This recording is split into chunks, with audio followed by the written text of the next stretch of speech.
You know, one of the things that we wind up discussing ad nauseum, it seems like, is this. What happens if I eat too much protein? You explode. No. The short answer, not much. You may get a little groggy because maybe it spikes your blood sugar a little bit, for a little bit of time, maybe 30 minutes to an hour. And I'm talking in generally healthy individuals. Folks with metabolic disorders may need to be a little more on point and a little less glib with their answer. But the reality is, what happens if I eat too much protein? Well, first we need to define what too much is, and then once we define what too much is, then we go to the second point there. How much? No, thought I had more there, but let's kind of dive into that just a second. I deleted a slide evidently, and I didn't realize it. Yeah, our recommendation here is based on a lot of evidence, and I think what's interesting is a lot of the evidence and the research that's been done into what would qualify as sufficient protein is really based around muscle protein synthesis. And so I showed you at least 5 other things that protein does in a human body that aren't anything to do with making your biceps look bigger, you know, making your back look more swole. You know, the reality here is it does a lot of things, but here's the interesting thing. It doesn't need a whole lot of protein to pull that off. So we tend to use studies that have looked only at muscle protein synthesis as sort of the basis for answering the question, what is sufficient protein? And as long as we can agree that sufficient protein is somewhere in the neighborhood of about 0.8 to 1.2 grams per pound of lean mass, some people would argue that about 0.75 to 0.85 is the target for, again, a lean individual, then we're not going to delve too far into the rabbit hole of gluconeogenesis. I will touch on that for just a second because I can't help myself. I really can't. This is where I get off the rails a little bit with some of the folks who talk about protein as or who deal with macronutrients as a percent of your calories.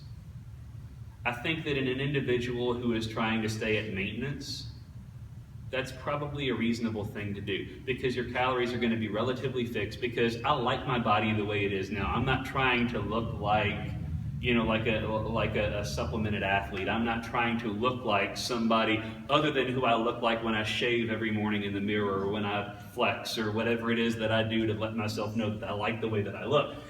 For that individual, saying to somebody, yeah, your protein should probably be around 20% of your total carbohydrate, your total calorie count for the day. Okay, I don't really have a huge issue with that.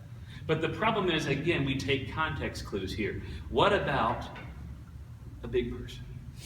What about somebody that was my size when I started at 500 pounds? If you said to me, hey, Tyler, 20 to 25% of your calories should come from protein.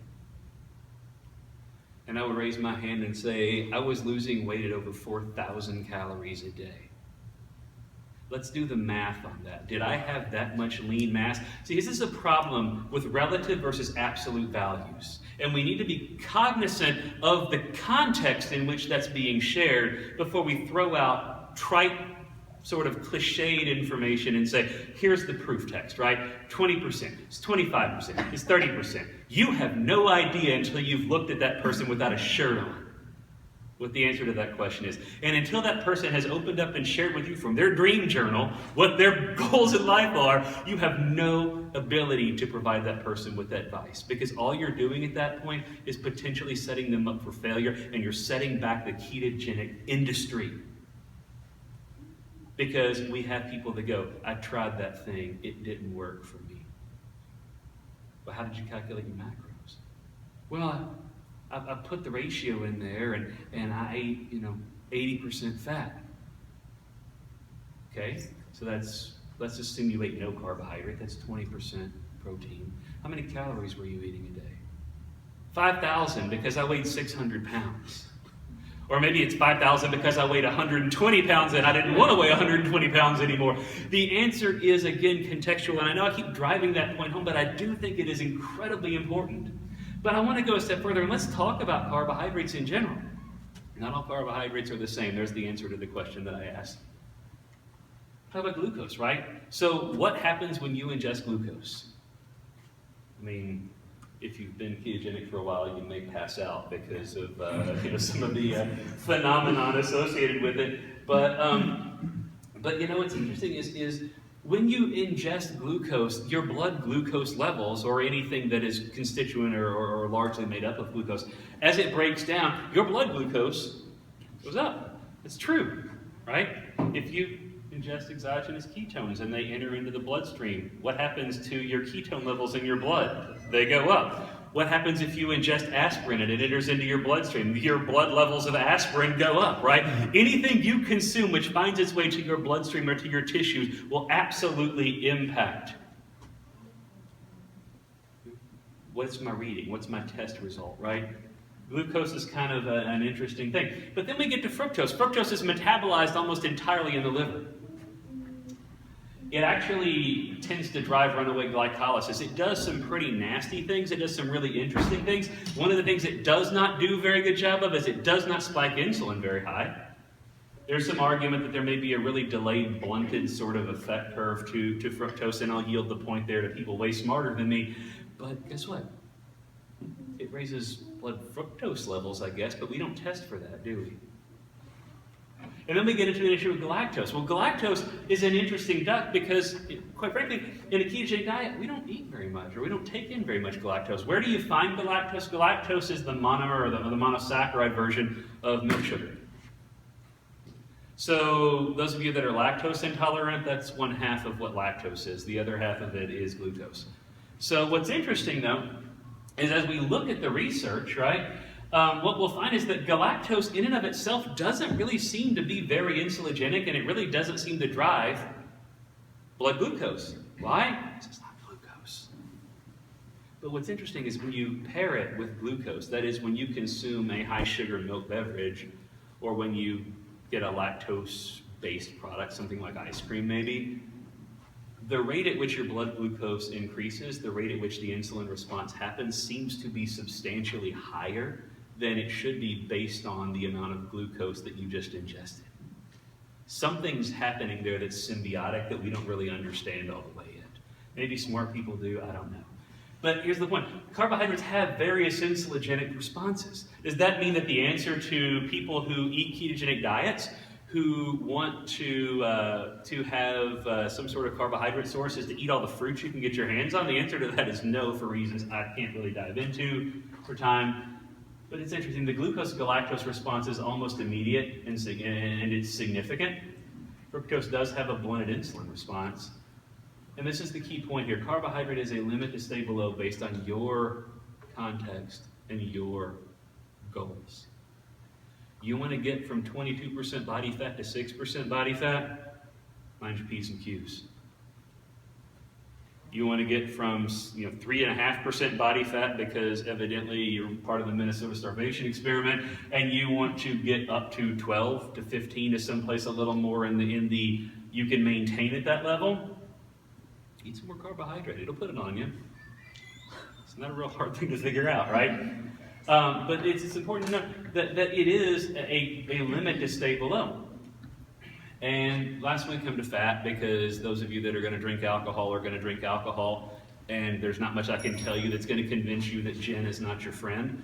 So I'm just going to kind of leave that one off to the side for now. Fat's actually kind of worthy of some conversation. And since Luis came with tequila, I guess it's okay. Not all fat is the same. Did that surprise anybody? Like, seriously, if we've already established that all carbohydrates are not the same and all proteins not the same, the fact that fat is metabolized differently in the body, does that surprise anyone? Doesn't me. Not all fat's beneficial. So if you're doubling down on the sticks of butter because you feel that you need, guess what? Probably not going to help you. Sure not going to help you lose weight. Not all fat's harmful. But oh my God, arachidonic acid! Go do some research on some of the positive and useful things that arachidonic acid does. And I think you'll find that not all fat is harmful, not all fat is beneficial, but when they are eaten in a symbiotic sort of ratio, when they are consumed in such a way as nature intended for them to be consumed, they do really cool things in the body, like give you energy and make you healthy. That's kind of the word I like to use, right? But this is the important part here. Fat is a lever. It's a tool. Because we've already fixed protein at an amount. Let's just round it off and say 1.0 grams per lean pound of body mass. We've already established that carbohydrate is a fixed number to stay below based on your goals, your performance, your carbohydrate tolerance, all of those factors. It's an individualized goal. So what's left to get calories? Because otherwise life sucks. You know, if your solution is I'm going to eat 30 grams of fat a day because they say that 70 is kind of the rough number that I should stay at, and if I'm in for a penny, I'm in for a pound kind of a guy, guess what's going to happen? Life is going to be terrible for you. You know why? Because they invented a word for you. It's called hangry. That's what you're going to be. You are going to be miserable and hungry. And anybody who has ever done a ketogenic, protein-sparing, modified fast diet for more than about a week may very well have committed genocide in a small area in which they reside. It is a terrible place to live. Life is awful. Body systems begin to do weird things like stop working. And so you start seeing things in women like amenorrhea. Why? Because you're giving them 400 calories a day, and all of it's coming from protein, and all of it's coming from what limited carbohydrates you have. And you're regulating fat because we're trying to get you contest lean. And yeah, again, context and goals. But you go eat that way for a month and a half and tell me how you feel. Go ask somebody who's gotten somebody contest lean, especially women who've gotten contest lean, how long it took to get their body to start working again the right way once you started giving them fat in their diet again. And I think you'll find that it can potentially be harmful. In short terms, sure, again, fits context and goals. In longer terms, you need to be very cognizant of this. Fat is a lever. What are your goals? Fat's your lever to adjust. You need to get 200 more calories, your protein is fixed, your carb is fixed, there's your fat. So the ketogenic diet in practice. The how did I lose 220 pounds on a ketogenic diet after reading a whole bunch of science literature and convincing myself that I wasn't going to cause my liver to die. So applying what we know now, this is the mantra of Ketogains as a recommendation, and it rhymes, so it helps. Protein's the fuel to make you grow. Carbs are a target to stay below. And fat is the fuel, so you're not slow. You want to remember what these 3 macronutrients do in a ketogenic individual? That's the answer. You want to get big, eat protein. You want to lose weight, restrict calories, and what's your lever for restricting calories? It's fat. You want to make sure that you remain ketogenic. What do? You stay below your carbohydrate tolerance for your level of activity, or more to the point, you time your carbohydrates in accordance with your tolerances. And now I've broken the gadget. Let's try that again. There we go. Go back. So here we go. So how much protein is ideal? Again, we've talked about 0.8 to 1.0 grams per pound of lean body mass is sufficient for maximal muscle protein synthesis and hormonal regulation. The number I've seen bandied about for lean individuals, and this is a very key point here, is 0.86 grams per pound of total mass. You start to say, well, 0.82 grams show, that's the maximal rate of muscle protein synthesis, so that's the amount that you should get. Sure, if you're 16 to 24% body fat as a man, I agree with that statement. But when you, again, start using the terms total mass, right, how much I weigh, you don't take into account how much of me is fat and skin and hair. And maybe a cool shirt that glows in the dark. More is not necessarily beneficial, but it may be beneficial in weight loss if resistance training is involved. This is an Eric Helms study that was released not too long ago. Menno Henselmans and Eric have been going back and forth with each other like for the last year and a half, it seems like now, about this study and reanalyses of the data. They have very different opinions on what the data actually show. I find myself with the quote, and I have no idea who actually said it. I've always heard that it was Mark Twain, but I don't think it's true. There are lies, there are damn lies, and there are statistics.